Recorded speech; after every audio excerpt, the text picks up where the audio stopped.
Hello guys, this is Aditya. और इस tutorial में हम सीखेंगे टेबल्स के अंदर सेल पैडिंग और सेल स्पेसिंग के बारे में। तो सेल पैडिंग और सेल स्पेसिंग होती क्या है? सबसे पहली चीज़ कि अगर वो भी एक टाइप का एट्रीब्यूट ही होता है टेबल के अंदर का। जैसे कि अभी तक हम देख रहे थे कि जो हमारी टेबल ऐसी दिख रही थी कुछ, इसके अंदर आप देख रहे हो कि ये जो इसके अराउंड जो बॉर्डर आ रहा है वो डबल लाइन में आ रहा है। ठीक है, जो हमने सबसे पहले जो एग्जांपल उठाया था किसी टेबल का, वो कुछ इस टाइप की टेबल दिख रही थी, उसके अंदर तो नहीं था ये। लेकिन हमारी टेबल में ऐसा एक बॉर्डर के अंदर एक ऐसे डबल लाइन आ रही है। तो ये जो लाइन के बीच में जो गैप है, इसे हम बोलते हैं सेल स्पेसिंग।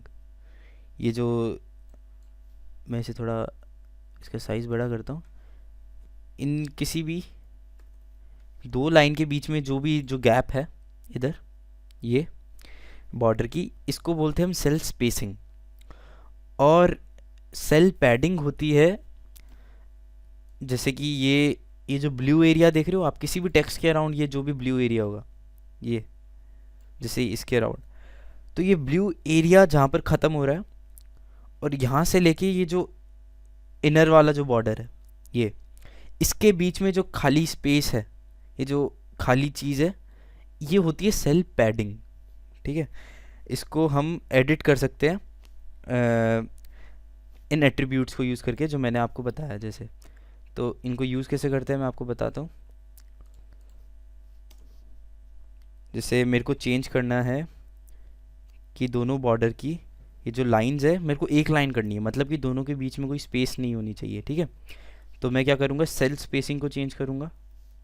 सेल स्पेसिंग देखिए रेड हो गया, क्योंकि ये एक एट्रीब्यूट है।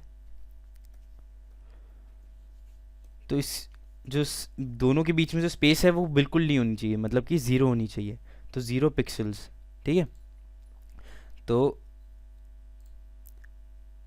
देखिए अब मैं इसे रिफ्रेश करता हूँ, ये देखो अब दोनों बॉर्डर के बीच की जो स्पेस है वो ज़ीरो हो गई। तो अब ये कैसी दिख रही है हमें, जैसे हमने एग्जाम्पल में देखी थी,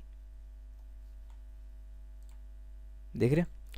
तो ये थी सेल स्पेसिंग। ऐसे ही मैं सेल पैडिंग को भी चेंज कर सकता हूँ,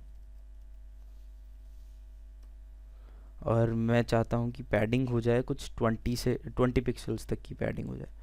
तो इसमें क्या होगा, ये देखिए जो ब्लू वाला एरिया था और जो इनर बॉर्डर था उसके बीच के अंदर पैडिंग 20 पिक्सल्स की पैडिंग हो गई। तो ये होती है सेल स्पेसिंग और सेल पैडिंग। और टेबल्स, इस ट्यूटोरियल के लिए टेबल्स के अंदर इतना ही।